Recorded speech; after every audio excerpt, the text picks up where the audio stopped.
Welcome to all who have joined. Kindly bear with us because we have got 400 plus participants who have registered, and the galaxy of speaker is so rich. I don't want anyone to miss any deliberation. So I am requesting people to wait for a while.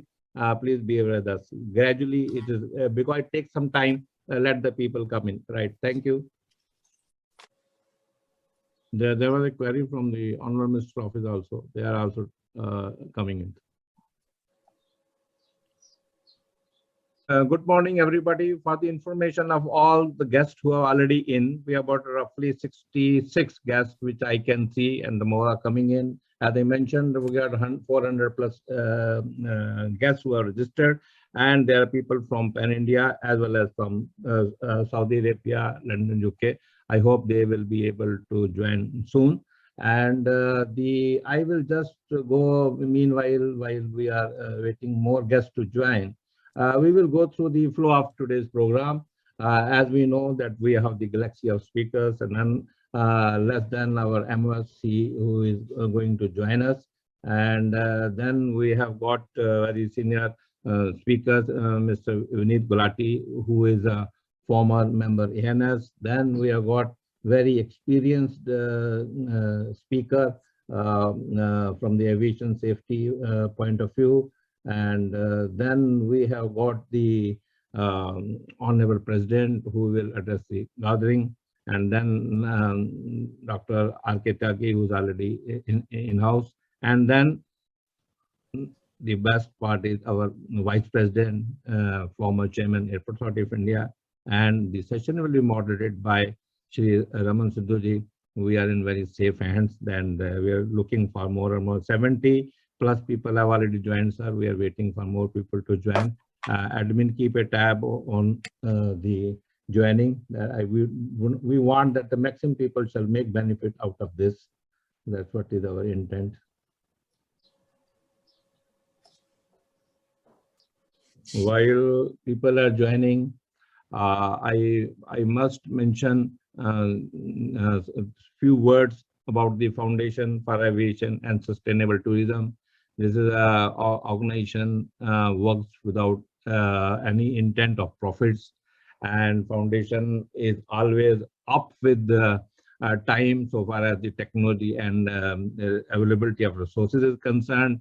The annual event, which was very popular as a meeting and networking event, now we gradually shifted to webinars. And under the leadership of Honorable President, webinars one after the another keeps on happening. Probably we were the first to join the webinar stream as soon as the pandemic struck. So that is how we make best use of our resources and networking. And even while we were preparing for this webinar, President has already lined up for the next webinar. So that's the beauty of our able leaders. One after another, we keep on kindling the candle one with the another.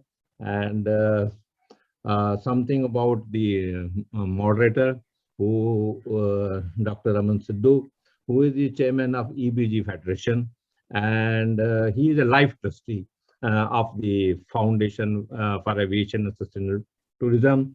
He is one among the 6 life trustees, and above all, he is a qualified chartered accountant from Institute of Chartered Accountant in England and Wales.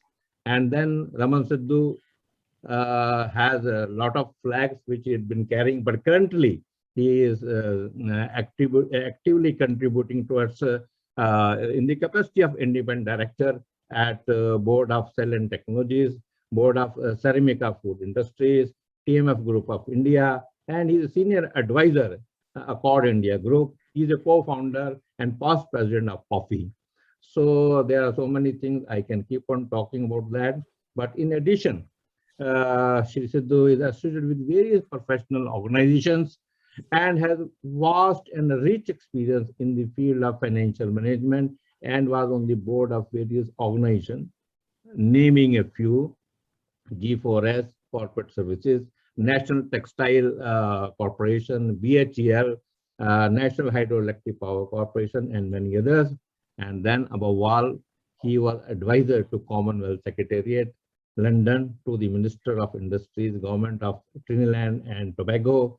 And he also worked as chairman of the Indo-Canadian Chamber of Commerce and deputy chairman, British Business Group. And he is always occupied and busy. And just before this webinar starts, he has finished another meeting with the who's who of the Indian politics. So that's why he always keeps on sourcing the best faculty, the best speakers, and we are fortunate that he is with us today. I have about 75 plus guests, and we are just waiting for General Dr. V.K. Singh also to log in, and then we will open up the session, today's session. In parallel, I am just testing the availability of the chief guest also. Please.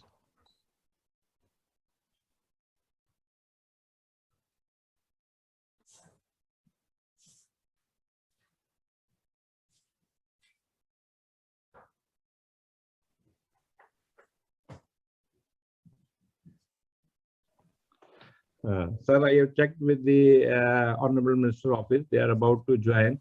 And may I hand over the floors to the Honorable President and then the moderator. I have checked the MO's office is about to join soon, sir. Over to you, sir. We can open up with Sidhu. As I said, a very good morning to all. Thank you for all for having taken the trouble, the time to join us. We have a very healthy participant group already on the line now, and we look forward to some more to join. I extend and will do again when the chief guest joins, in absentia, very warm welcome to him.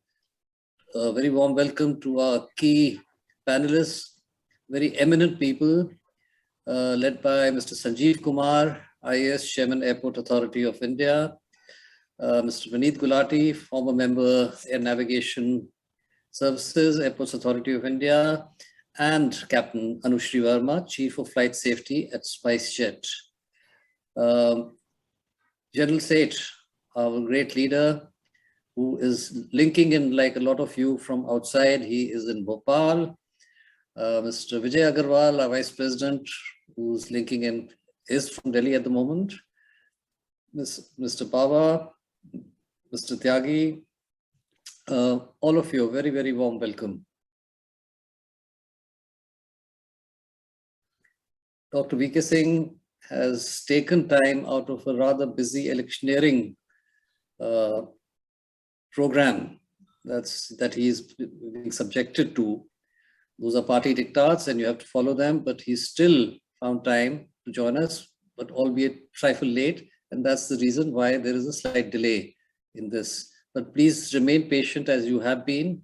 We need you to remain on this line for what should be a quite engaging, I would say, conversation on air traffic control and airline operations, and all centering around airspace safety, which is critical in the aviation world. I would like to just take this time to introduce, if I may, the panel. But before I come to that, I would request everyone, Mr. Baba has not yet gone into the house management issues. Sir, with your permission, I was about to come. There are two things, sir. Number one, the chairman Airport Authority is yet to join. And I checked with Secretariat whether he will be able to come or not, because there is an urgent meeting in the senior ministers. And while MOS has promised he will be joining soon. And for all those delegates who are present here, we follow the system of Q&A.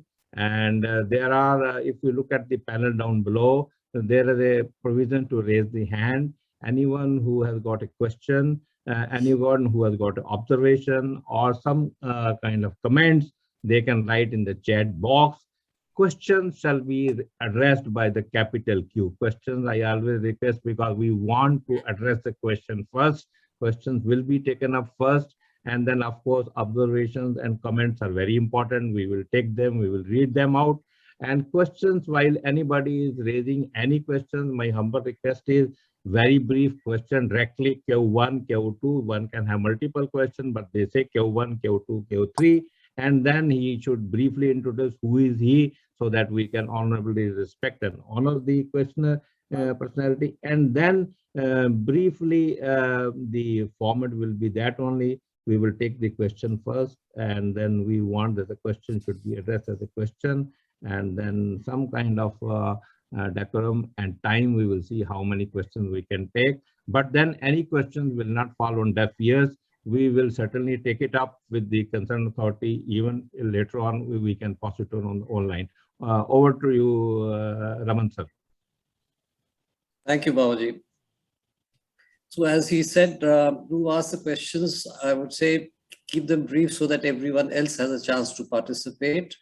And apart from identifying yourself, please also identify the organization that you represent. Because when we are putting across your thought processes to the powers that be, it is always useful to know, in our minds at least, that this is the cross-section from where the queries are coming. And these are the constituents of interested parties in the aviation sector, so that more cognizance is given by the listener to what we are putting across on your behalf. So please do introduce yourself by name as well as the organization.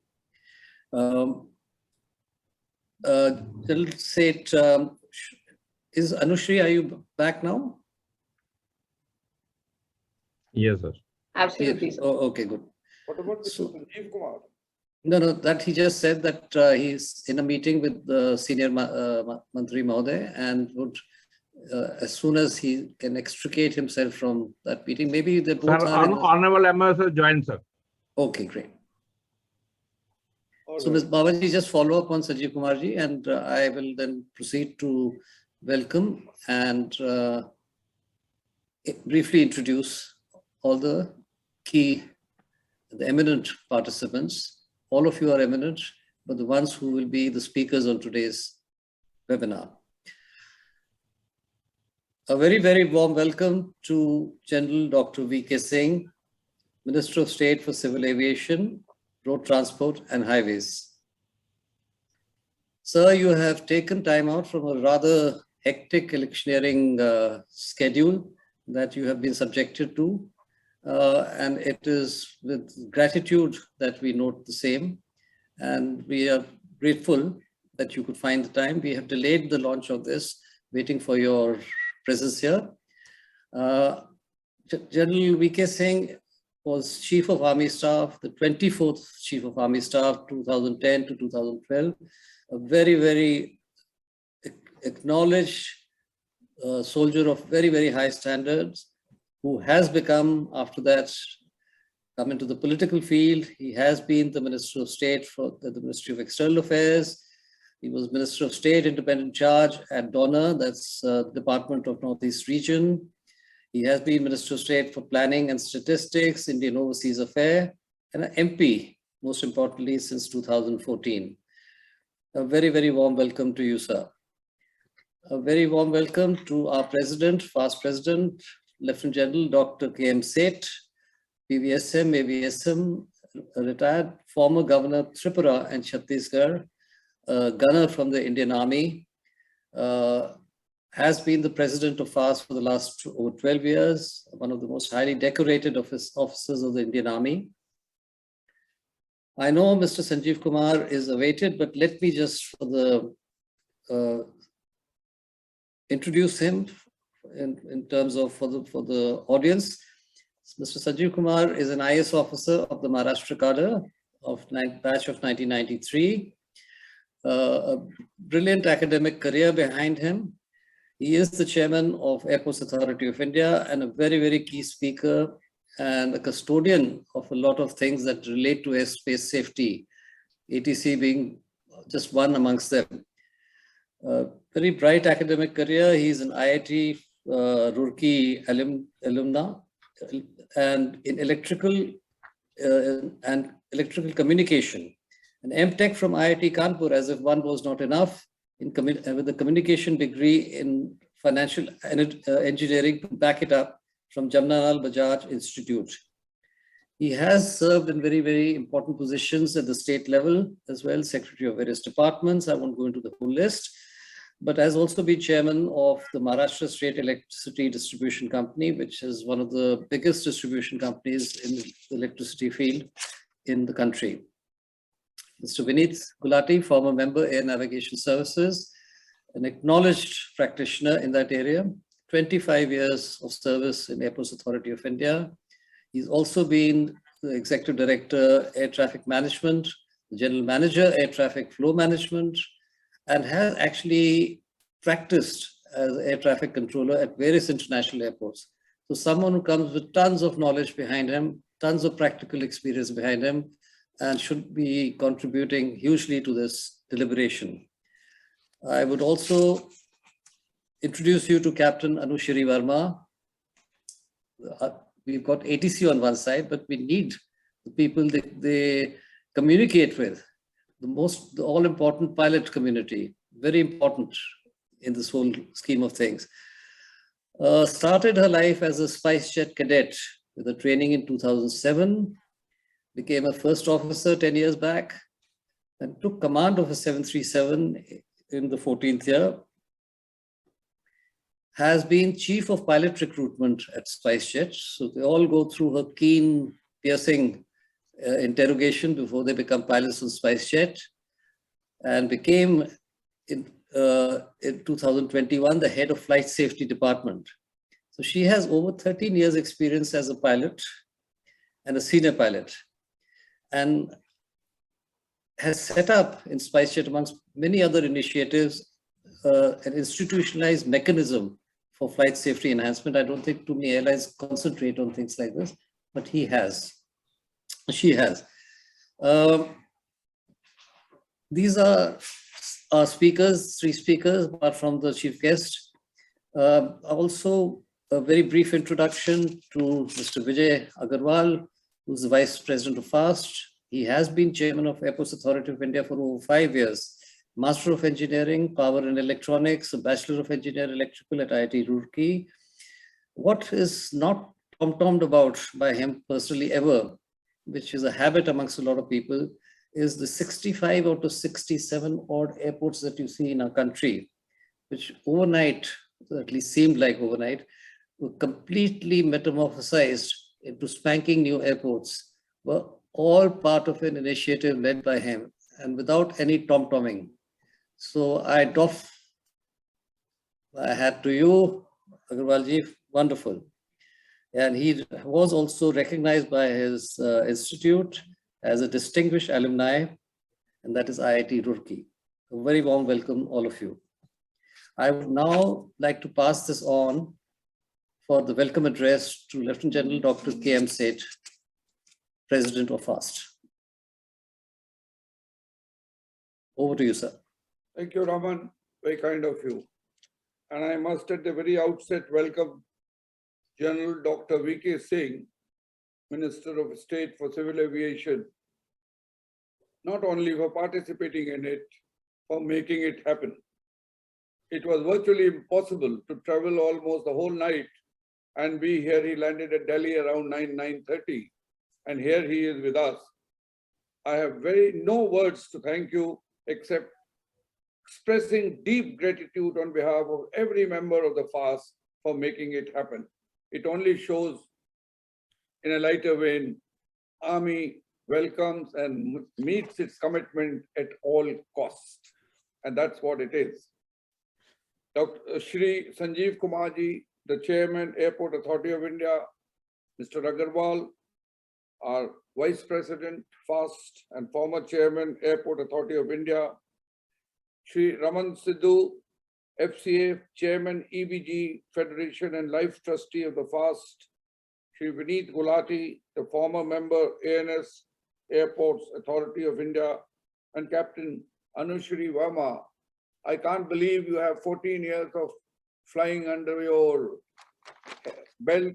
God bless you. Looking very young and nice. Very kind of you all to join, and distinguished listeners and viewers on the web. It is my profound privilege to welcome all of you on this webinar on airspace safety, air traffic conflict, and airline operations.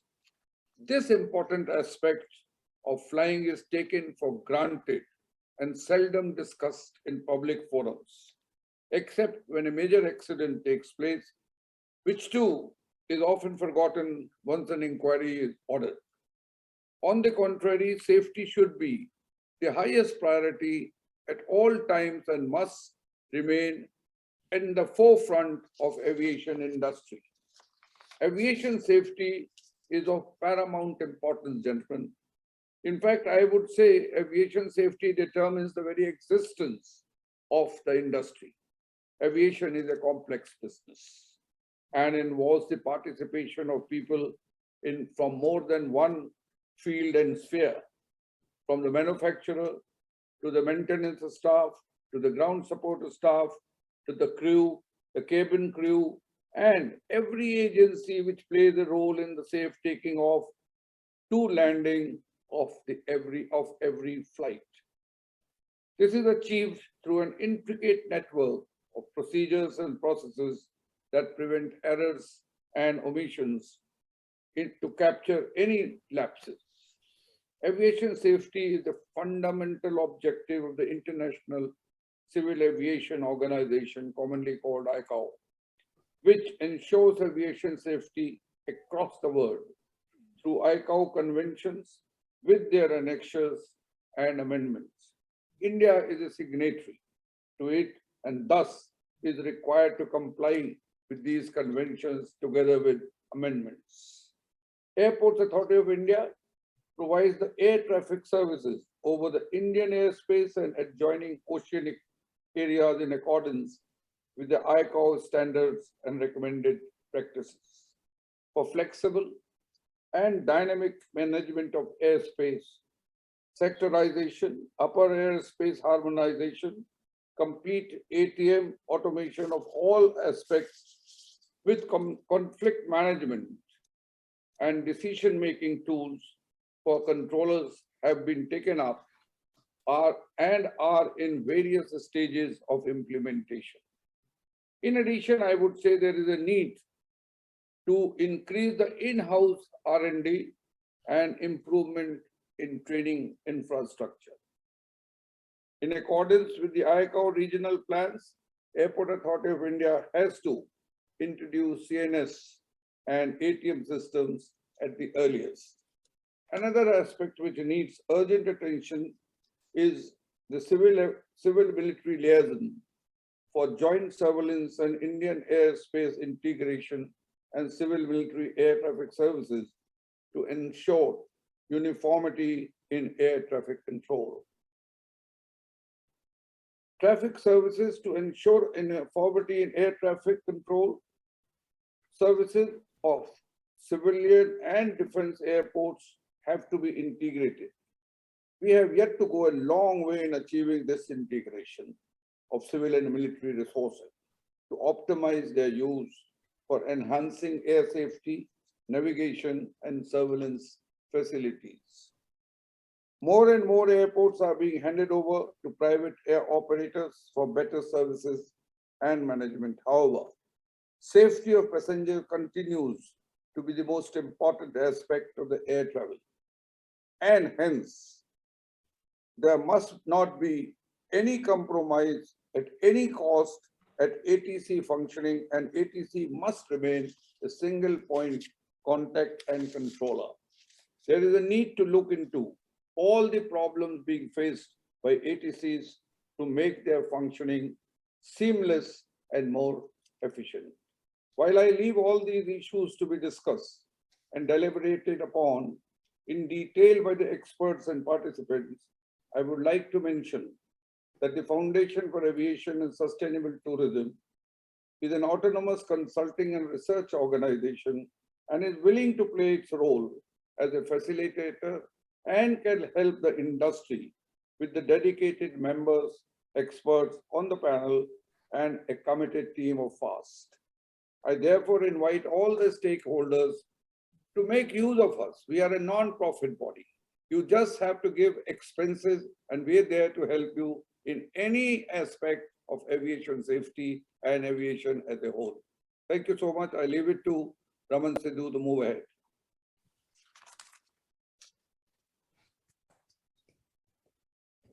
Thank you, sir. Very well put, General Seth. I would now request our chief guest, General Dr. V.K. Singh ji, to please join us and give his keynote address. Thank you very much, Raman. Thank you, sir. General Seth, who's not only heading the organization, but who conceived this particular webinar. Shri Raman Sidhu, Shri Vinit Gulati, Shri Dr. R.K. Tyagi, Shri V.P. Agarwal, Anushri Verma, and G.S. Bawa. Hopefully, Sanjeev would join. I don't see him there, but I can certainly see almost 78 participants, something which is very good. A very good morning to each one of you. It's a pleasure to be on your webinar on a very important subject. In fact, all three aspects that have been put down are important in terms of the airspace safety, where air traffic control is concerned and the airline operations are concerned. Now, when we look at the aviation scene, all predictions, you talk to anybody all over the world, the scene in India looks very bright, very optimistic, and we are set to grow. In times to come, I think our skies are going to be full. Now, if that be the case, I think airspace safety needs much more thorough look than probably what we have given it so far. One of our, I think, lacunas has been that we are at times very conservative. We need to look at it seriously without impinging on the safety aspects. More the traffic, more the rush, more the pressure on ATCs, more the pressure on pilots, we will have issues to be resolved. And I think earlier we think over each one of these, the better it would be. When you look at the safety part, I always think in terms of two different ingredients. You have the aircraft, where all things inside it, all things which make it run, all things which are involved in maintaining it while it is turning around, everything that is done by the ground staff to ensure that all safety measures are taken.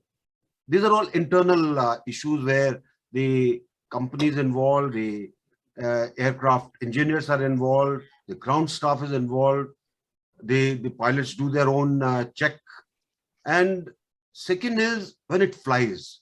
And that is the time that it comes into contact with the various traffic control mechanisms. It has to ensure that today most of the aircrafts are fitted with the collision avoidance system.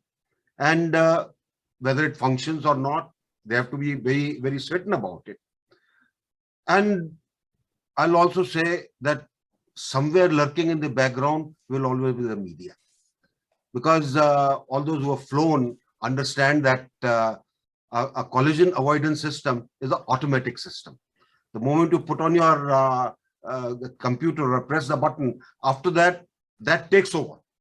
The pilot has to just wait, relax, and follow whatever is being done, and it will be avoided. But when somebody comes and talks about it, you see headlines, near miss, so many passengers saved. Actually, nothing has happened. Things have been made safe. So maybe at some point of time, education may be included in the part of safety so that people don't get unnecessarily worked up and unnecessarily blow up something which actually didn't happen. One of the things which concerns the ATCs is, as the traffic grows, how are we going to manage it? like I said, my feeling, and it's a personal feeling that I have, that at the moment we are very conservative. If a Air Force air traffic controller can land aircrafts with a very short distance between each, why cannot it be done here when the traffic increases? That's something I think we need to figure out. Yes, here the passengers are traveling, the aircraft is a different type, but the threat and the risks are same. And as the time goes by, I don't think we'll be able to make many runways, extra runways, to ensure that the same conservative systems are followed. You'll have to make do with what you have. And therefore, I think there is an issue in terms of how we train our ATCs staff, how we ensure that they're able to cope up with the type of pressures that will come. For example, the ATC staff may have been posted for a long time in the Northeast, where you get one flight a day. Now you put him into Delhi, it takes time. It takes time to get used to the type of traffic and pressures that come. And I think as part of the training regime, we'll have to prepare people so that we can ensure that the air safety remains a prime concern. And since we are well trained, we are able to cope up with it. When we look at airline operations, I think with the number of aircraft growing, we have people waiting to come into the Indian skies under different names. You have more airline operators who will come. And if that be the case, I think competition will not only increase, but competition will lead to, it can either lead to betterment or it can lead to some people going down. I think our efforts should be to ensure that it leads to a healthy competition with everybody growing. Otherwise things don't work out. So airline have a mandated responsibility to have a very coordinated schedule that they follow. If the schedule goes even haywire for one flight, it affects all the schedules which are there thereafter. So punctuality, timeliness, punctuality in terms of shorter turnaround time and after you land, ensuring how do you push all these passengers into it. Our country is that way great. A chap while walking on the air bridge wants to take photographs. He wants to take selfies. He'll delay the whole lot. And if you say anything, the first thing that they will do is to lodge a complaint against you. So I think we have peculiar requirements for which the airlines will have to put more effort, because how the staff behaves also makes or mars an airline. Today, there are airlines which are doing well, but when you talk to a passenger, they will tell you they're very high-headed. They're not doing the job. Now, all this in airline operation will have to be factored in, because if we are going to see more number of aircraft, if we are going to see more number of people flying, if we are going to have congestions, and given our conditions where there are many factors, especially, thank God, the fog season is gone. You know what happens with it. The tempers fray. Everybody wants to you delay aircraft for very valid reason.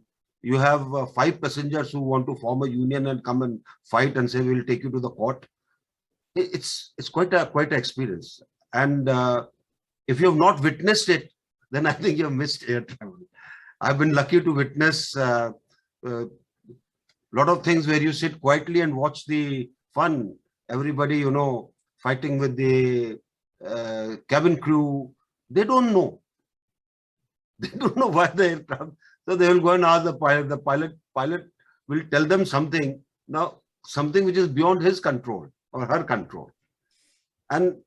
But you have, frayed tempers and people looking at the watch. I'm 2 minutes late. I've been sitting for so long, etc., etc. I think airline operations will also see tremendous amount of pressure. That is the, one can say, a part of the growth that happens. And my take on all this would be, I think we need a better training facilities. We need better trainers, and we need very stringent standards for people to graduate into flying the number of people that they fly. Then only probably we'll succeed in ensuring that there is airspace safety, there is safety for passengers, and we are able to still show the growth in the aviation sector. With these, I once again thank each one of you for being there. And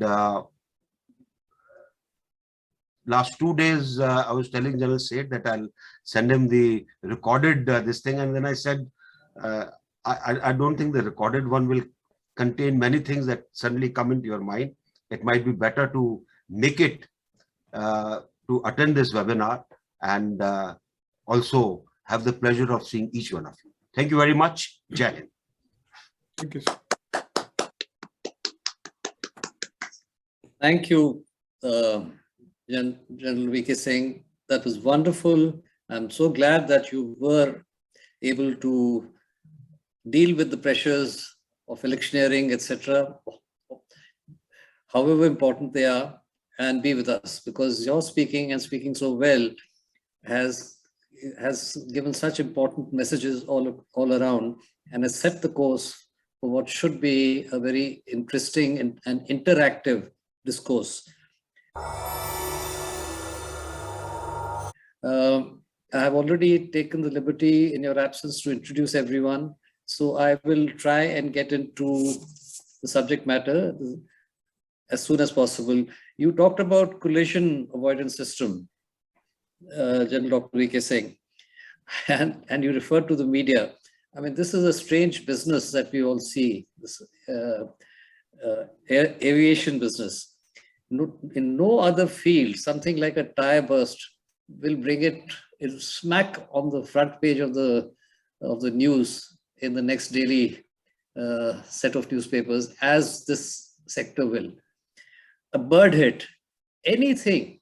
There could be a huge railway collision, and God forbid it doesn't happen. But that also doesn't take as much space, despite the huge casualties it may also involve, as does a tire burst of an aircraft, or a mere veering around of the aircraft while it's landing. That will also get reported. Maybe not in the middle of the front page, but maybe on the right-hand side of the front page. This is the kind of attention this sector gets. It is too optic, it is too high profile, and I can understand why you said it's not easy to deal with the kind of feedback you get and you have to deal with.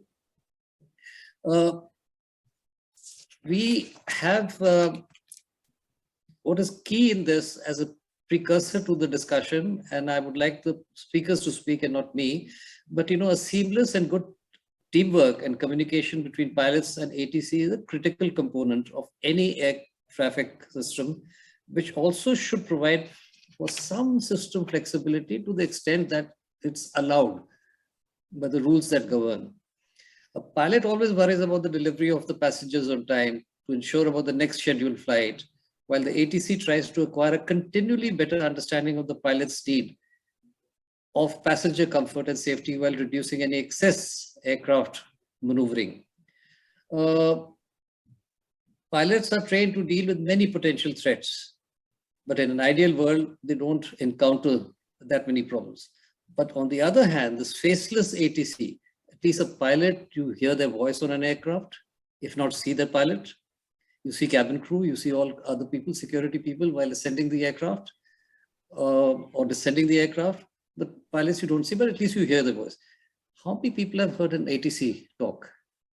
It's a faceless, untalking object, but plays such a critical daily role in our lives, because they are faced on a daily basis with almost some issues and problems which they need to solve while remaining responsible for accommodation of, I would say, air traffic safety in an orderly manner and in the available airspace. I would just like to put that as a start to the conversations that we'll have now and to the speakers. Has Mr. Sanjeev Kumar joined, Mr. Baba?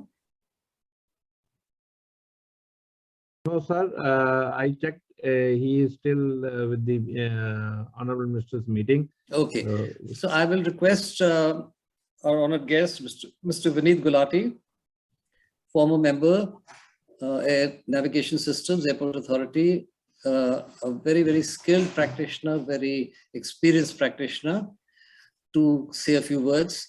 I would request you all to, in the first part of your speaking, to speak for about 5 to 7 minutes, and then I'll come back to you again. So over to you, Mr. Vineet Gulati. Thank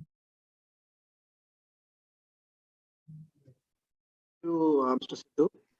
Respected Minister of State General V.K. Singh, General Seth, Mr. Agarwal, my co-panelists here in the webinar, and all the ladies and gentlemen who have joined through webinar to attend this event. Thank you very much to FAST for giving the opportunity to participate in this webinar. It's a very apt subject to be chosen at the right time. And as the Minister of State pointed out, that the outlook for aviation in India is very bright.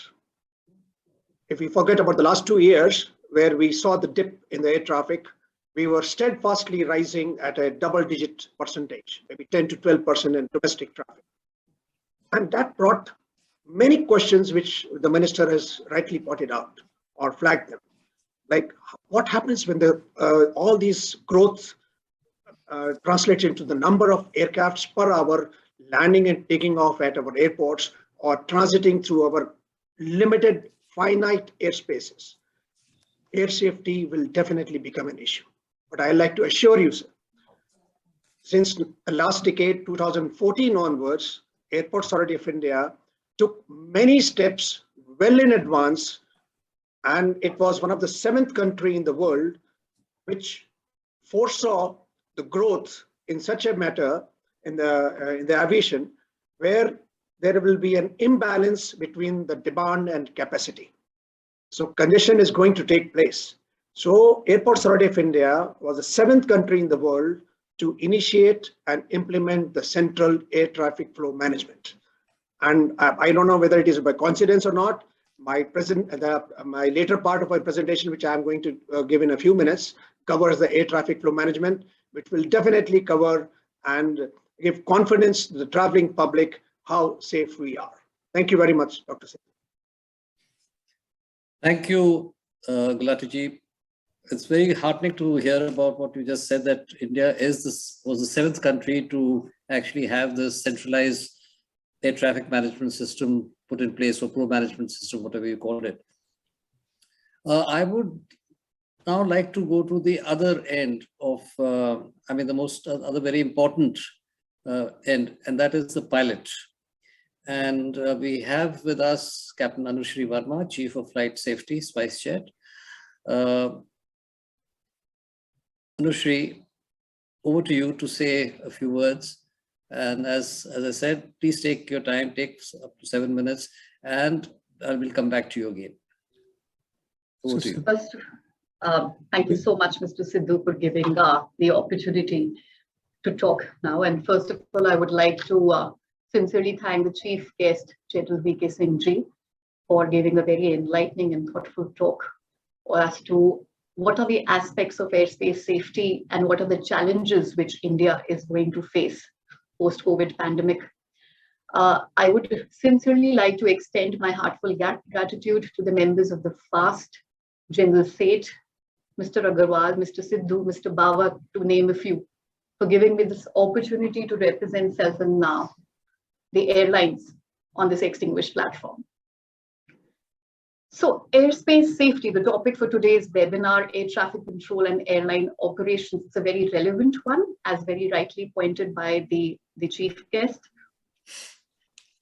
So as per the vision of the Prime Minister and as per under the flagship of our Minister of Civil Aviation, the air traffic density is bound to increase multifold, as we all are very well aware. and the connectivity under the Udan scheme of the tier 2 and tier 3 cities, which at this juncture do not have that developed means of connectivity, is going to definitely pose a significant challenge due to an increased dependency of pilot ATC communication interactions. As per few surveys which are also conducted by NASA recently, as per the Aviation Safety Report and System databases, they identify the incorrect or incomplete pilot controller communication as a circumstantial factor, as an underlying root cause in many serious incidents and accidents which have happened worldwide. To name a few, in the 6 minutes of talk, I would want the audience to connect with the gravity of the situation which we are discussing. So everybody here is aware that the ATC has a very stringent training process, and so do the pilots. But why time and again we enter into a situation where we have aircrafts on a mid-air collision path, we have had accidents caused due to that, we have had serious incidents due to takeoff without departure clearances, confusion in the landing clearances given to the pilots, confusion in the read back or the hear back processes, which is the communication loop between the pilots and the ATC. We'll look at one or two case studies to understand the gravity of the situation. I would first like to discuss the case study of a 2002 mid-air collision, which happened in Juwelingen. It is a German town situated very close to the Swiss border, where there was a BAL Bashkirian aircraft jet and a DHL international airline jet. The aircraft Bashkirian was flight 2937, and the DHL jet was flight number 611.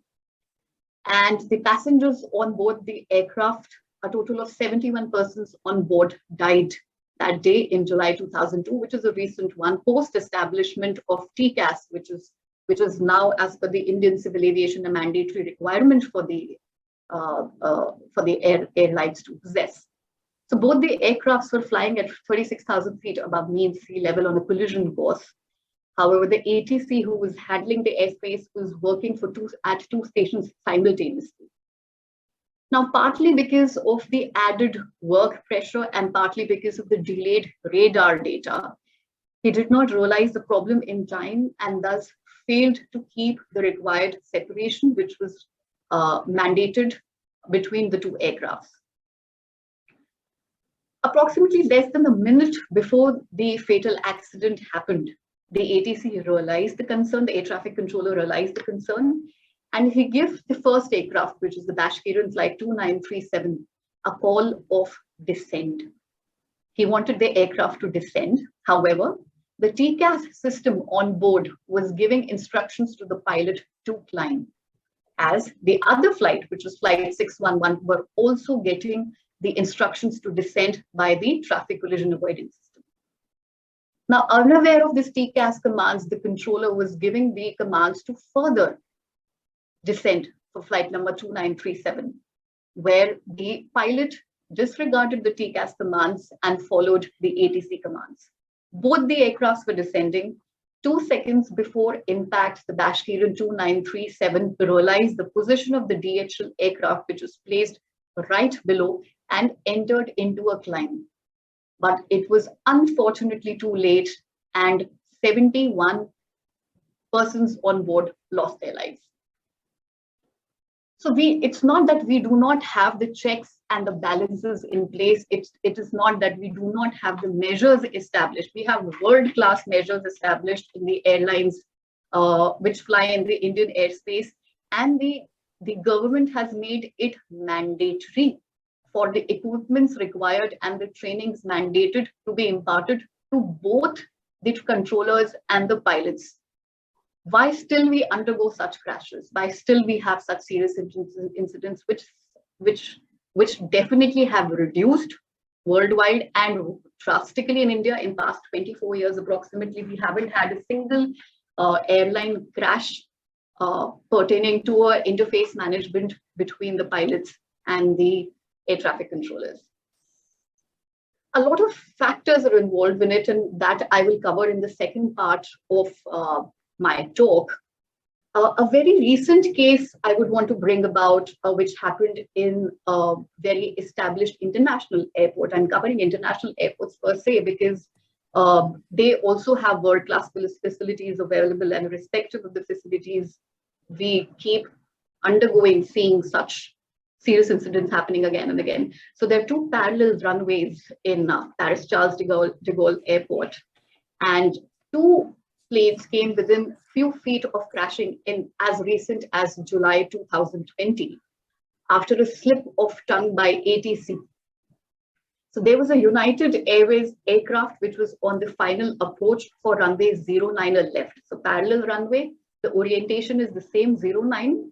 The designators were the left and the right of the runway. So on the left, the 09 left was used for landing and 09 right was used for departures. There was a EasyJet Airbus 320 which was lined up on 09 right for departure.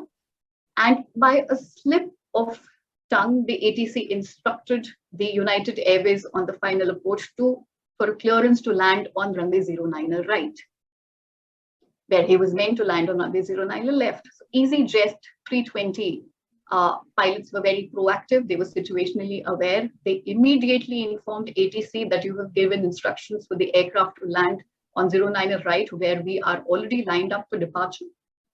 And immediately ATC corrected, and 300 feet above ground level, the ATC instructed the aircraft on finals to go around, thus averting a major crash. Domestically also, if we see few incidents in Hyderabad in Jan 2020, a domestic operator was given instructions in Hyderabad to land on runway 09 left. The read back by the pilots were absolutely correct. However, during the final maneuver lineup, they ended up landing on runway 09 right. Proper instructions and NOTAMs were in place as given by the air traffic controllers, and they were also advised on the approach as to 09 right is not available for landing.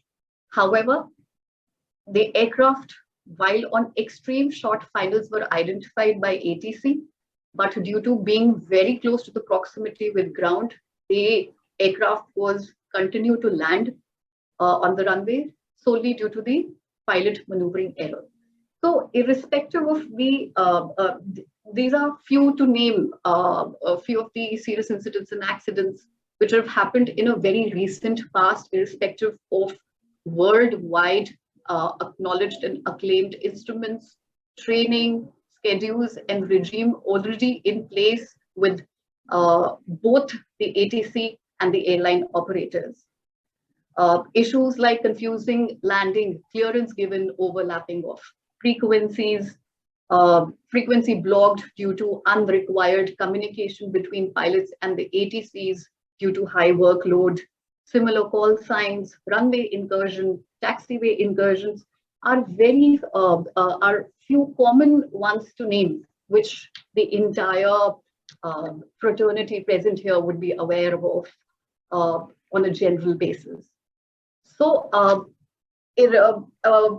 how to mitigate them, what measures are in place, and what added measures can be made, especially at a time when we are going to see a humongous growth in the traffic movement in Indian skies, is what I'm going to cover in the next part of my talk. Thank you, Raman sir, over to you. Thank you very much, Captain Anushri. That was very wonderfully put, also giving real life examples, but stress the fact that, problems are there, problems can be solved sometimes, and sometimes problems cannot be solved because it gets out of the control of all concerned.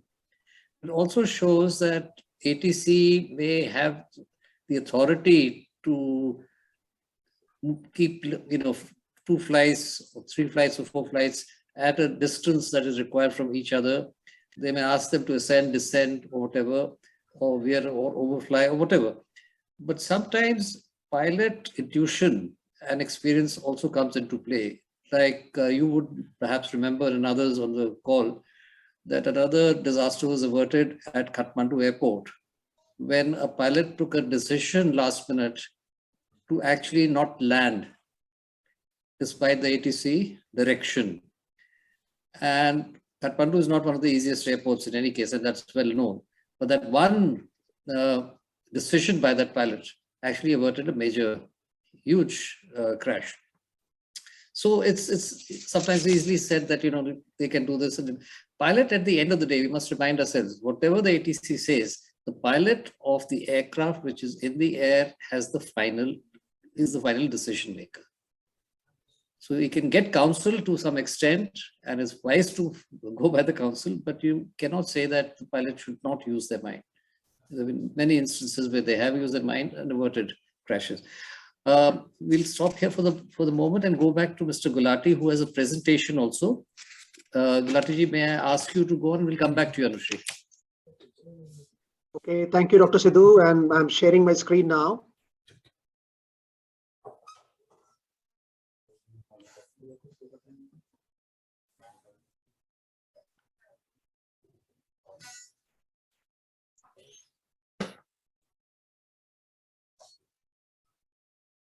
Are you able to see my screen? Full screen, please? Yes, we can.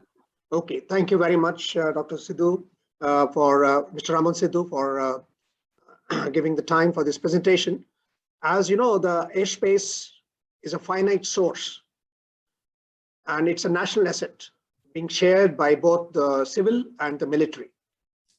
And sometimes it really becomes very congested. And to meet the air safety standards and to provide the best possible efficient way of air traffic services in Indian airspaces, the air navigation services which are being provided by the Airports Authority of India has been taking many steps, and many steps are in the pipeline to make the airspace safer, and safer. So my presentation will take you through different phases wherein what all has happened in the last couple of years, what is going to happen, what is happening now, and what is going to happen in near future. And as I mentioned earlier, last part of my presentation is detailing in a very, very generic manner the air traffic flow management for a common understanding of for a common man who is just flying as a passenger or maybe an aviation personnel. So I begin my presentation. So this presentation is titled as Air Navigation Services in India. So as to meet the global standards, we have to have these 4 things we did it in Airports Authority of India. First was the implementation of the performance-based navigation in India. I know a lot of work has to be done. A lot of procedures have to be made for all the airports which are there and which are coming up, particularly the regional connectivity airports covered under UDAN. As you had pointed out rightly earlier, like the upper airspace harmonization in India was undertaken in 2011 from Airports Authority of India, by Airports Authority of India. First, it was done in Chennai upper airspace harmonization. Subsequently, in 2018 or 19, it was done in Kolkata. Now it is being planned for Delhi, and subsequently it will be implemented in Mumbai. So for a common understanding, any airspace above 25,000 feet will be one chunk of airspace being providing a seamless movement to the aircraft. The pilots do not have to change multiple frequencies at multiple times. So they'll be having seamless connectivity and seamless transit through Indian airspaces. The last but not the least, the challenge with the Airports Authority of India is there to satisfy the regional connectivity scheme of our government, a very nice scheme which was launched by the government to provide the mobile ATC towers. So Airports Authority of India has already initiated and acquired 8 mobile ATC towers, which are positioned at various airports, which provide a low-cost solution where the flights are very less. So as you said, this is a map of Indian airspace. In the colored part, you can say, I will not read out the figures. This shows how the responsibility has been given to India by the International Civil Aviation Organization to provide the air traffic services, not only on the continental landmass, but on the oceanic region of Mumbai, Chennai, and Kolkata. It's a huge responsibility. And because of this responsibility, India is the member of the Council of States, 36 member councils of states at International Civil Aviation Organization, being one of the countries who are having major contribution in aviation in global form. Where are we now? So to make, and it's a continuous change, continuous upgradation, not only the new installations, a continuous upgradation is there. Like you have to install the communication equipment like IP-based new technology has been adapted for VHF transmitters and receivers, the voice communication systems, the digital automatic terminal and information systems, various navigation aids and landing aids, the DME, the instrument landing system, the radars, the ADSB, and the satellite-based ADSB. India is one of the leaders in Asia Pacific region which have introduced tapping the space-based ADSB for providing air traffic services in a more safer and efficient way in the oceanic regions. Apart from that, we also have the ATC automation systems and the cockpit simulators. Cockpit simulators are being used not for flying, but for validating the procedures, the flight procedures which the air traffic services airspace management unit of the Airports Authority of India is making for making the performance-based navigations before it is being given to the airlines to fly. So they are being tested in live form in the cockpit simulators. To reduce the carbon footprint, Captain Anushree Verma will vouch for it. We are there, introduce the continuous descent operations. That means the pilot who is descending from his cruising level has got a continuous descent path at a 3-degree or a 5% gradient, so that he doesn't have to level out at different places and make an excess fuel burn and maybe contributing to the carbon footprint. So also, to enhance safety, the ATM automation system, the backups, one backup, the hot standby, the cold standby, and a lot of work has been done, particularly and also to optimize to available manpower, the human resources. You'll be surprised that an air traffic controller takes 2.5 years to deliver. So if you recruit an air traffic controller now, it'll take 2.5 years for him to sit on an active ATC channel to provide the air traffic services as per the international and regulatory standards. Apart from that, Airports Authority of India, to keep pace with the world, to make us self-reliant, we have established a Civil Aviation Research Center where we are having a MOU with different academia organizations, where we are going ahead with the research and development to have our own ATC automation systems and own technology. As you are aware, India is the software capital and heart of the world. So why not we use our own technology in our own country? So these are the upcoming major CNS and ATM projects which are in the pipeline. You'll see the results in next 3 to 4 years. You're going to have a brand new automation systems at Mumbai, Hyderabad, Bangalore, Navi Mumbai, the Mopa, the new airport coming, the Jewar, and all these airports. And also there is a process is in place of complete revamp of 50 existing ANS complexes at the airports, including their replacement. The procurement of passengers facilitation and security systems is already there in the place. Full body scanners and the perimeter intrusion detection systems are in the process.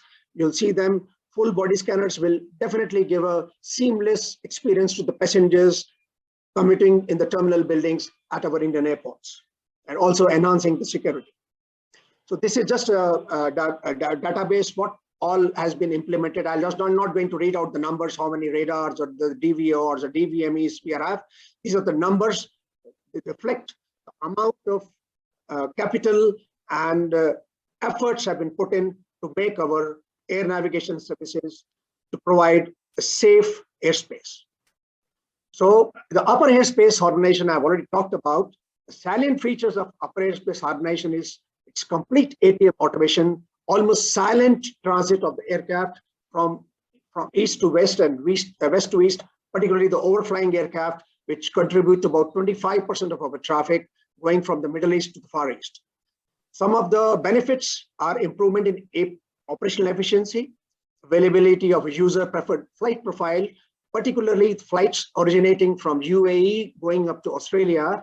They are able to file the user-preferred ATS routes, wherein the pilots, the flight planners, take into account the upper winds so that a flexible air traffic route is approved by the Indian airspace provider, ANS provider, for that aircraft to make use of the tailwinds, which amount to about reducing the flying time from when you're flying east, like Abu Dhabi to Sydney or Perth.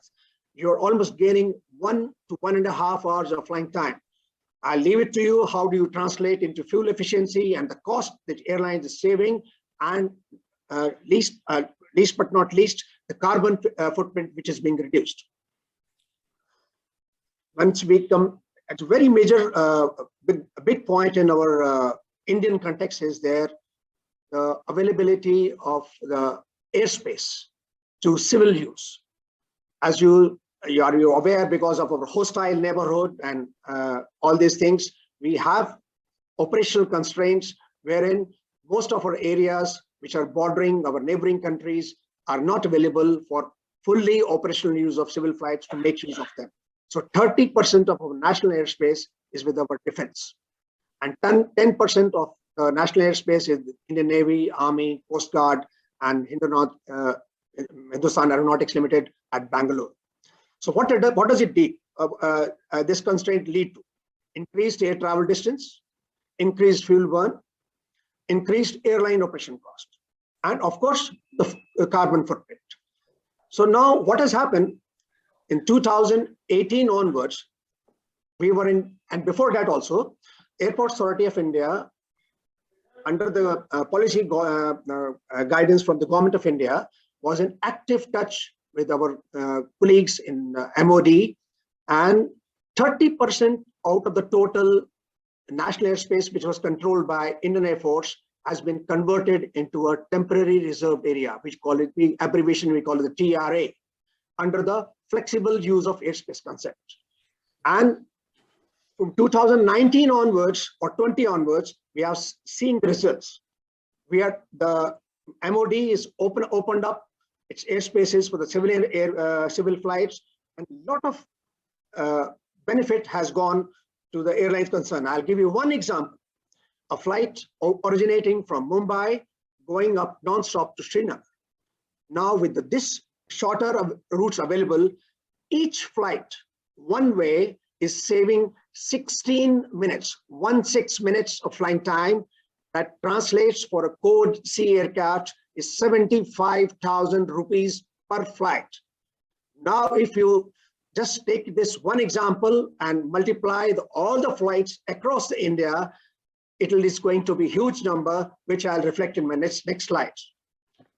So if you see the next slide, in the bottom of the slide, if you see, the saving in the fuel cost is 289 crores. And the operating cost to the airlines, all the airlines in combined, including the international airlines who are just overflying, it's 917 crores. All these efforts originated under the directives from the Atmanirbhar Bharat Abhiyan of our Government of India.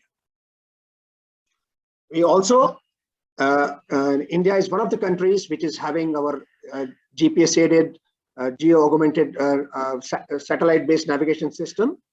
Gulati ji, can I request you to next minute or two try and conclude your session? Oh yes, I'll be completing in about maximum 5 minutes now. So we are already having a Gagan system. We are already a GPS system, and a good news for you. Many questions will be asked: is Gagan is being used in India or not? Yes. Now Kannur is the first airport to have a certified Gagan-based navigation procedure approved by the regulator. It is available for flying to the airlines. So In this slide, the satellite-based ADS-B augmentation system is there. As you know, it is difficult to provide radars physically in the oceanic area. So we are using the satellite-based ADS-B system, which provides the surveillance feed to the controller sitting at Chennai, Mumbai, Kolkata. And so they are able to provide the air traffic services in the jurisdiction for which India has been given the responsibility. We are also having a cloud-based technology called the futuristic telecommunication infrastructure, which is a database carrier, which is connecting all the radars, all the communication systems to provide multiple backups and reduce the failures to the minimum. So these are the main things which we are going to address. We are going to have a tremendous growth, emerging initiatives, regional connectivity, and the new entrants, the drones. These are the challenges we are going to face because of the Make in India push, acquisition and procurement processes, data integration because of various vendors, interoperability, service gaps, service continuity. The most important, human resource management, training, skill upgradation, and the retention. We are seeing a lot of attrition in Airports Authority of India in the technical cadres, particularly air traffic management and the CNS, because it's difficult to retain people in such high pressure jobs. So these are the key drivers: the technology, the process, and the airspace management, and the capacity augmentation for a seamless flying. So now I'll come to the main part. It's a very, I hope you like the graphics and all the central air traffic flow management. As I mentioned, we were the 7th country to foresee the double-digit growth in our Indian domestic traffic to address and implement the central air traffic flow management in India. So what was the need? It's a finite resource. Airspace is a finite resource. The airspace capacity is a finite, ever-increasing growth, saturation of capacity, workload management, contingencies like runway closure or bad weather, early warning or planner to increase capacity, optimum utilization of sources like demand and capacity building. So if you see the philosophy of the air traffic flow management, if you see there are many containers and the water is flowing from one container to one container. So what is happening? So the container on the bottom of the thing, you can see that it's overflowing now. So what we have to do to address this? Either you change it to a large container, that means you increase the capacity of that, or you manage this green tap, shut off this cap, and the container starts overspilling. The next one is use the blue tap. That means use the other side of the container to fill up the other container instead of the green tap. So next, what you can do, manage the brown tap, the original one on the top of it. So what happens for layman, the original tap is the departure airport. Containers are the ATC sectors.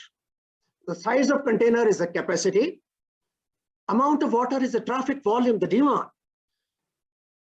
So all these things, techniques of managing the taps are called ATFM techniques or the measures, air traffic flow measures. So what are the benefit of the ATFM services?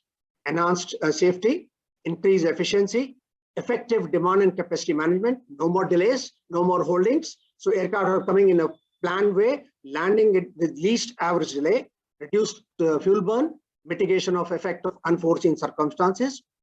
This is how it has happened. To 2017, we did mock trials. Everybody was on board. 2021 all onwards, of course, pre-COVID estimates are there. We are going to have a trans-border air traffic flow management with our neighboring countries. So these are the flow management positions at various airports, which are connected to central control and command center based at Delhi. And how this happens? Pre-flight. So if an airport is going from place A to B, and we anticipate the condition at the arrival airport, we suggest the rerouting.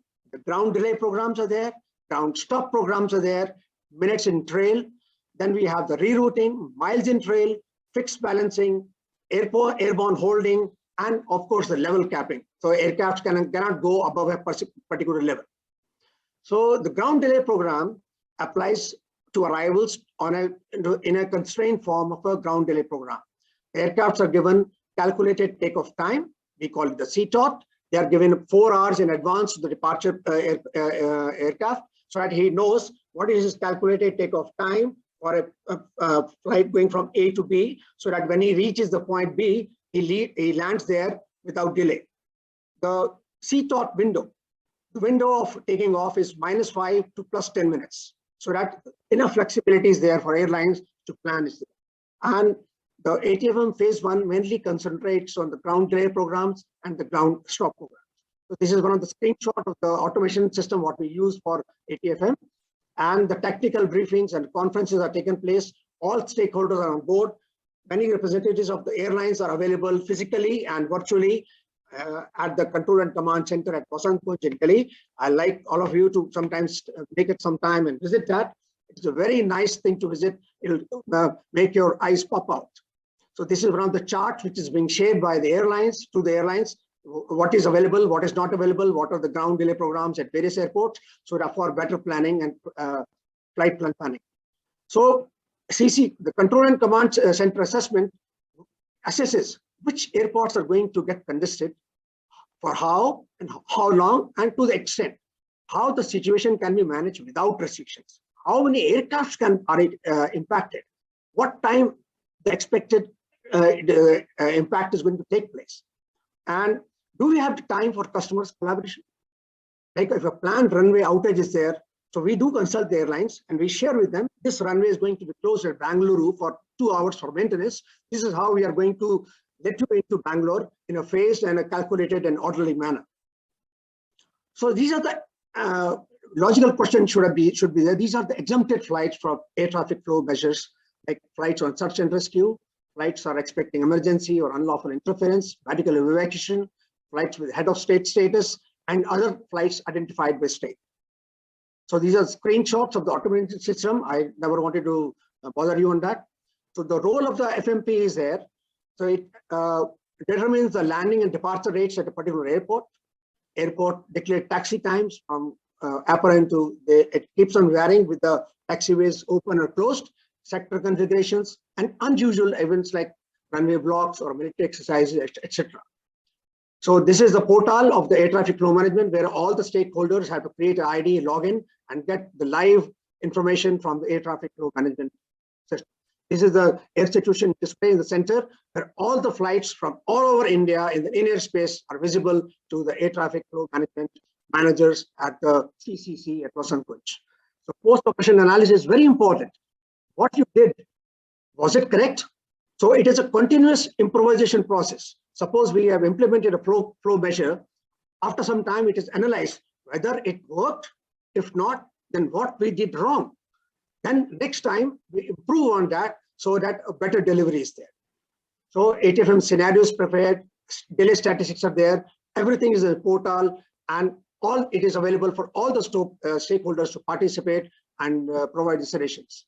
So this is one of the flow measures, number of flow measures which were applied in 2020, 21, 22, 21 we couldn't do it because of COVID. Balaji, you need to conclude, please. 2 slides more. So this is the data I just wanted to say, the airlines operators, and the reasons for non-compliance for the air traffic flow measures is there.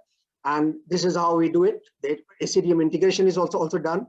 And the roadblocks are there, the correct flight intent, flexibility to adapt, CTOT compliance, reliable MET forecast, and buy-in for stakeholders. Thank you for attention. Thank you very much.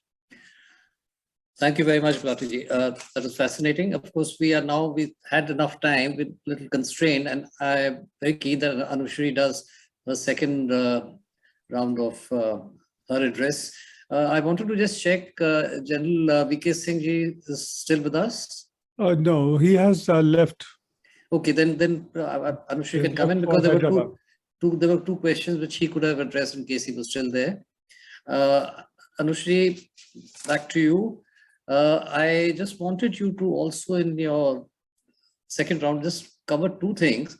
One, there is this feeling that do the ATCs and pilots talk enough to each other, whether informally or formally, and if you think that is a lacuna in the system, if it's not done enough, and what you think should be done. And just another observation, some conflict may arise when pilots prefer to choose direct routes with more favorable winds and optimal flying altitudes. That must have happened with you also and with a lot of your colleagues. Now that may not be compatible for the ATC, who has to look after numerous climbings and descents, crossing aircraft through limited airspace, etc. that is available. The ATC goal invariably is an even space flow of all aircraft that are airborne.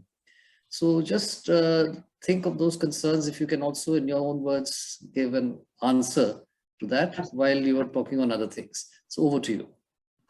So I'll thank you so much, Mr. Gulati, for a very informed presentation by you. What we were talking about, what I was talking about was primarily what are the risks involved, irrespective of a very streamlined and a proactive approach displayed by both the airline operators and the ATC. Now, what happens if we do a disintegration of the incidents and occurrences which still keep happening, irrespective of world-class installation of equipments, technology, and training, is we at both ends have live wear. We have human beings present both as the controllers and the pilots. The airspace safety, barring safe operations of the aircraft and safe management of the aircraft, that's not it.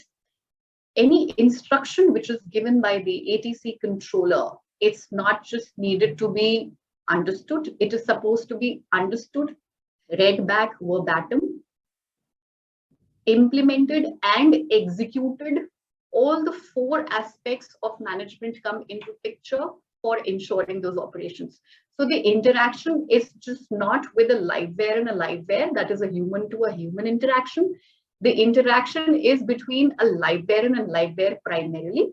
Live wear and a software from the pilot's point of view, executing the instructions by using the technology provided to him or her and using the hardware, which are the equipments to further execute the instruction. Same goes for the ATC controller. He is communicating with the pilot, instructing the pilots, and not just one, many under his radar coverage with an instruction. He then is using the technology and with the equipments available to him to ascertain the position before imparting the instruction. So the interaction is quite extreme. The interaction is utilizing every source available to him, software, hardware, environment, like that. So the interaction of these leads to production of a lot of hazards. The hazards which lead to the risks which we have discussed. Maybe pilot ATC workload, the radio interference, the language problems. A lot of CRM studies show that language differences are a way more fundamental obstacle to safe airspace operations than cultural differences. Use of non-standard phraseology, lack of situational awareness, communication failure, normalization of deviance, doing the same job day in and day out, both by the controllers and the pilots. What it leads to is switching over to shortcuts, maybe not doing incomplete read back, maybe not doing a correct hear back, failure to correct an erroneous read back. All these aspects of hazards do develop due to regular day in, day out usage of the same terminology, effective listening, communication with ATC on specific events, especially handling emergencies by pilots. All these have been identified as factors which do lead to the risks posed irrespective of world-class technology being used. So from the airline's point of view, to mitigate these risks associated with the hazards we just pointed out, few of the measures are already in place, and one of the measures which Mr. Sidhu just said, I would want to broaden it maybe in another 2 minutes from now. So pilot recruitments strictly adhere to English language being the primary requirement. It is not just at the time of a license. Their endorsement of English proficiency level of 4 and above is mandatory before he or she is allowed to enter the cockpit. And not just the endorsement on the license, all the airlines, whether it is an NSOP or a scheduled operator, follow the process of recruitment with an interview where the pilots are judged to their proficiency in English language, because India being such a varied, diversified country, it is important for us to have a prime language for communication. So the Ministry of Communication, the Wireless Planning Commission under the Ministry of Communication gives the radio telephony license to both the pilots and the ATC's controllers. And they're doing a fantastic job, which is an effective tool in streamlining the requirements before they start interacting, executing, and implementing these instructions. The regulator has also included various measures. Every 6 months, pilots undergo very stringent trainings pertaining to traffic collision avoidance system, their radio telephony, their interactions, understanding and an execution of a command is very well tested in the simulator sessions, which happen every 6 months, and you have to be mandatorily passing those sessions as per the laid down syllabus before you are declared fit to fly. The National Aviation Safety Plan also details the communication errors and the interface management between the airline operations and ATC as an emerging threat.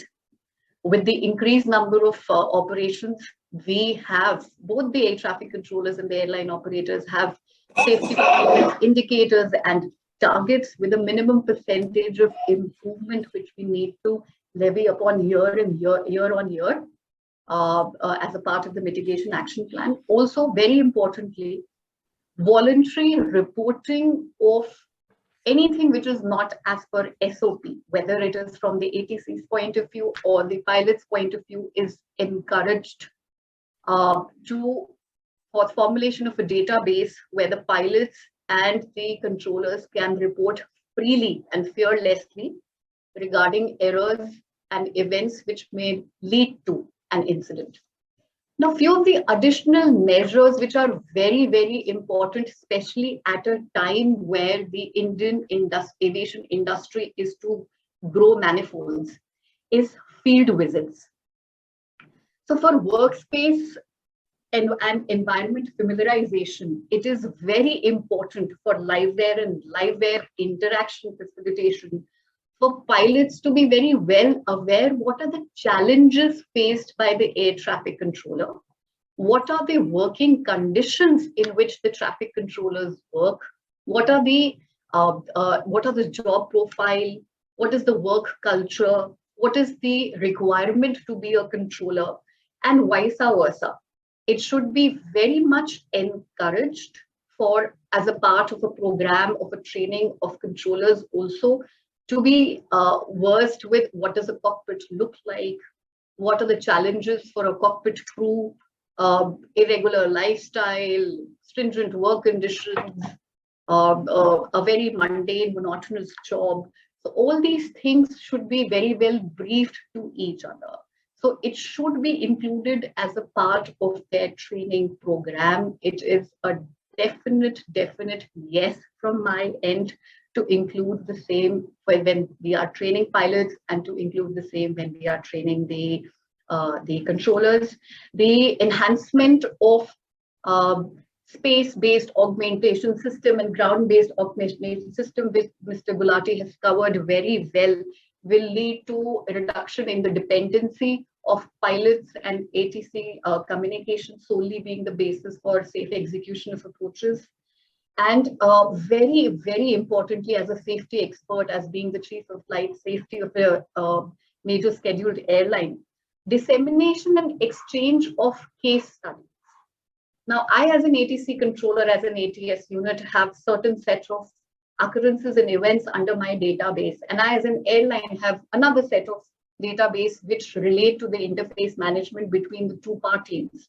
If we have an increased dissemination of exchange of this vital information amongst each other, it will help both the communities to increase A, situational awareness, and B, take informed decisions when encountered with a similar occurrence, thereby mitigating these hazards.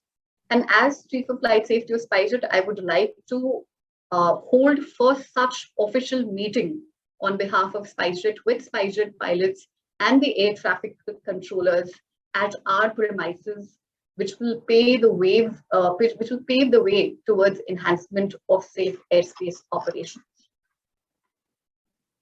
So, Mr. Sidhu, I'm sorry, I forgot the second question which you were asking me as to the direct routing. Please correct me if I'm wrong. That on what grounds the pilots ask for direct routing, though it is difficult for ATC to handle traffic. Was that the exact question?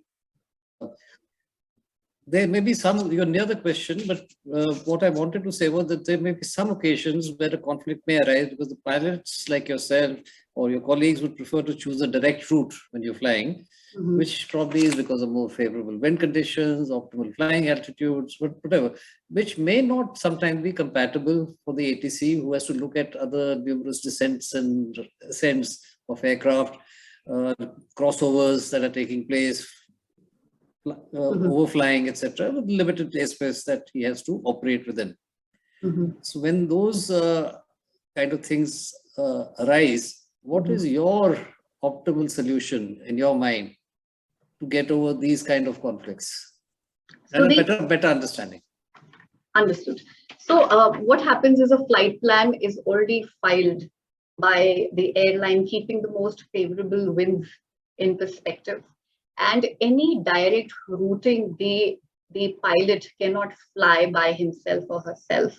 He or she has to take prior permission of the air traffic controller before asking for a routing. For example, I'm routing from place X to Y, and I want a direct routing due to winds, maybe due to save on time, primarily due to weather conditions, to avoid bad weather. So all such routings are to be approved by ATC unless the distance of deviation is less. We discourage our pilots to ask for such requests until it is a compulsory requirement due to weather, because it unnecessarily increases the workload of the air traffic controller. Fair comment. Back to you. Are you done with your? Yes, sir. Okay, that is wonderful. And it's just so important to punctuate your presentation with real life experiences, because it puts things in context. And you've done that very, very well in both your. So thank you very much for your participation here. We are now on to, we had started at 11:20. So in line with that, we have about 5-7 minutes left. So there's very little room for question. What I discussed with Mr. Baba was that some of the questions which cannot be asked, we will not ignore them. We will collate them and send it to the authorities concerned, some of whom are not here now, and try and get back to the questioner with an appropriate answer or a clarification if that was what was required. But Captain Shakti Lumba had actually, who was going to attend this, a very experienced pilot, had put across one question, which I will on his behalf put across into the audience.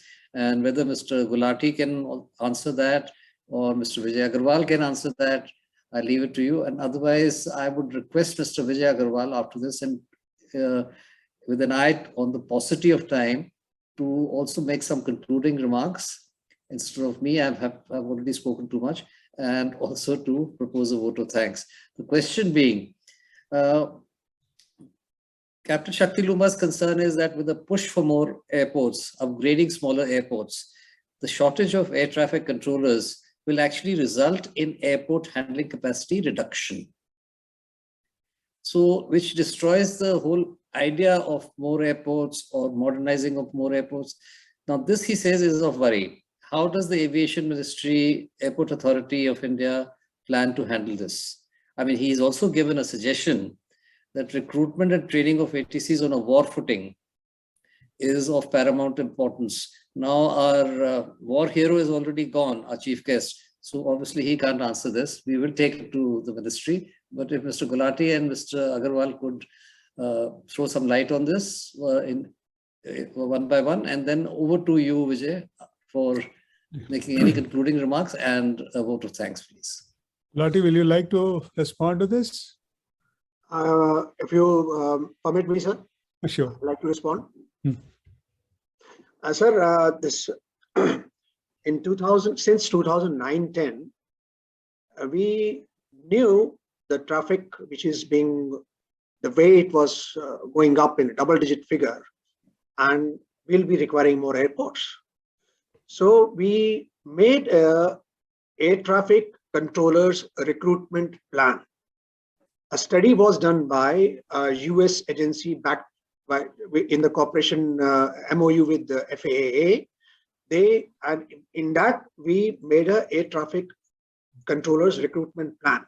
It took into account the number of air traffic controllers which will be required for the next 20 years, which also cater to the number of retirements that are going to take place, how much air traffic controllers are going to leave them, resign from them.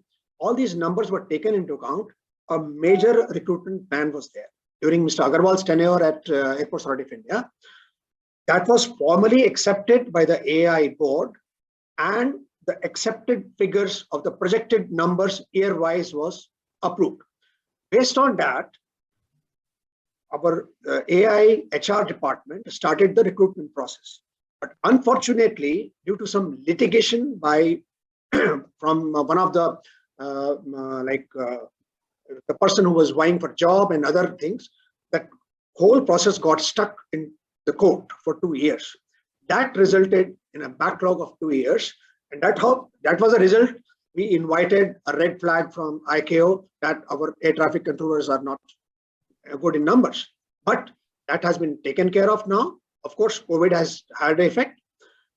Now, every year, about 300, that is our maximum capacity to train, 300 controllers are more than that are being recruited, trained, put into the major airports, smaller airports, and then it's a continuous process, because skill upgradation for air traffic controller is a continuous process. Every year they have to do the simulator test for unusual circumstances like this, emergencies being handled. They are supposed to meet the regulatory requirements because they are licensed now, air traffic controllers, after introduction of the licensing regime by our regulator. They are also subjected to medical tests as difficult as for the pilots now. So a lot of awareness is there amongst the controllers regarding their health now. And I can assure you, of course, there is always a scope of improvement, but a lot of efforts have gone into recruiting the air traffic controllers. I can assure you, we may be lagging behind, but we have not lost sight of it. Thank you. Can I supplement on this? Definitely, there was a double-digit growth occurring, forcing us to have a double shift operation, and a lot of airport also came into operation. That created a big demand for ATC ATC officers, and we did a massive recruitment in I think 3 phases, 3 times we could do it. But another limiting factor was there that we had a limited capacity of the training facility at CATC Allahabad.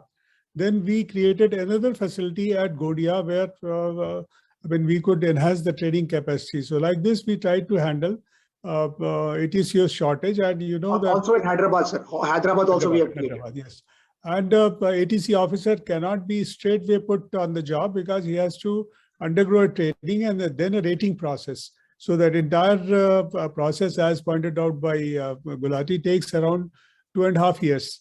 So that is why shortage was there initially for some period. Then we tried to cover.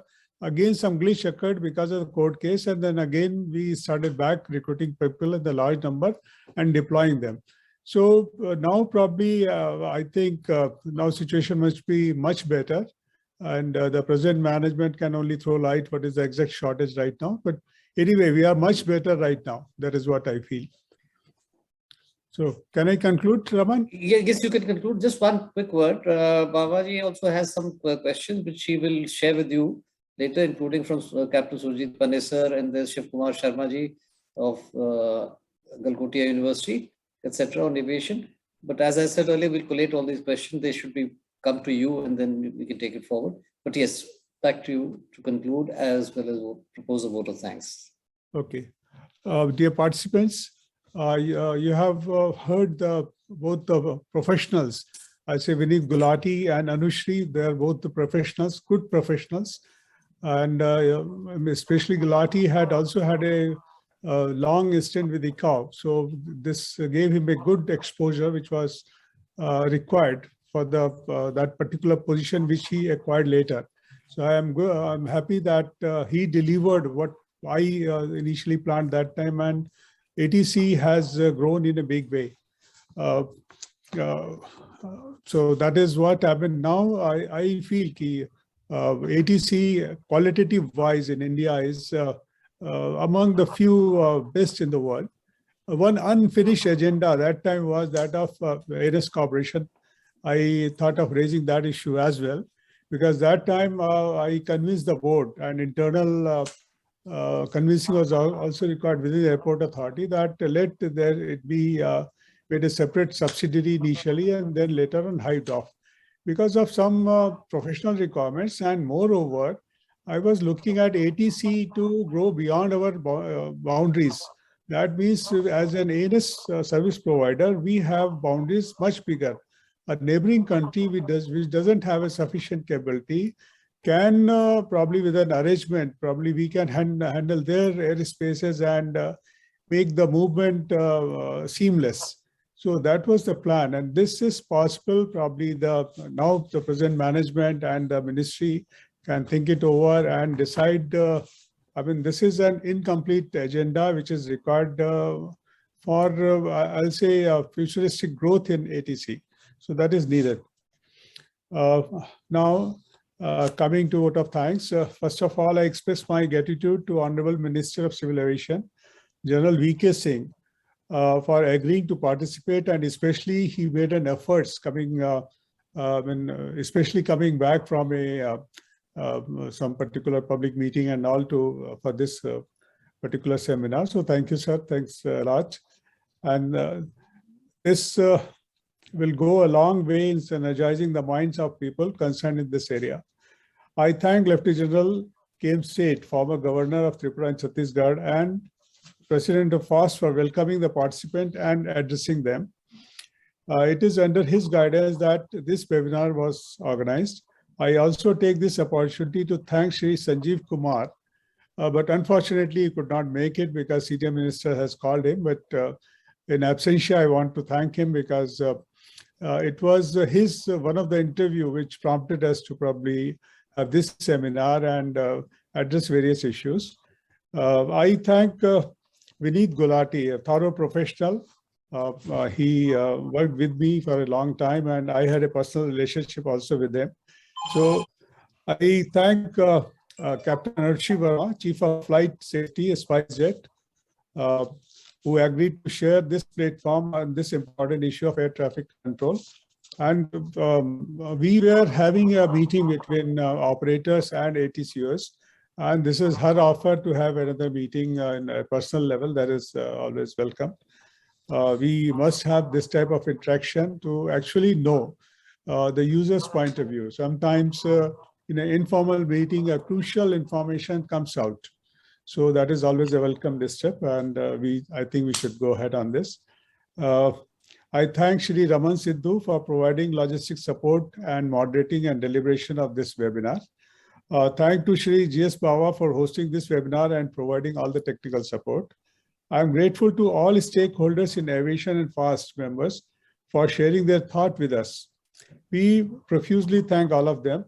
Our grateful thanks to the Board of Trustees of FAST and other eminent dignitaries who have given their uninterrupted support and help in organizing the webinar. We profusely thank the media and once again all participants for being part of this webinar. Thank you very much. Thanks.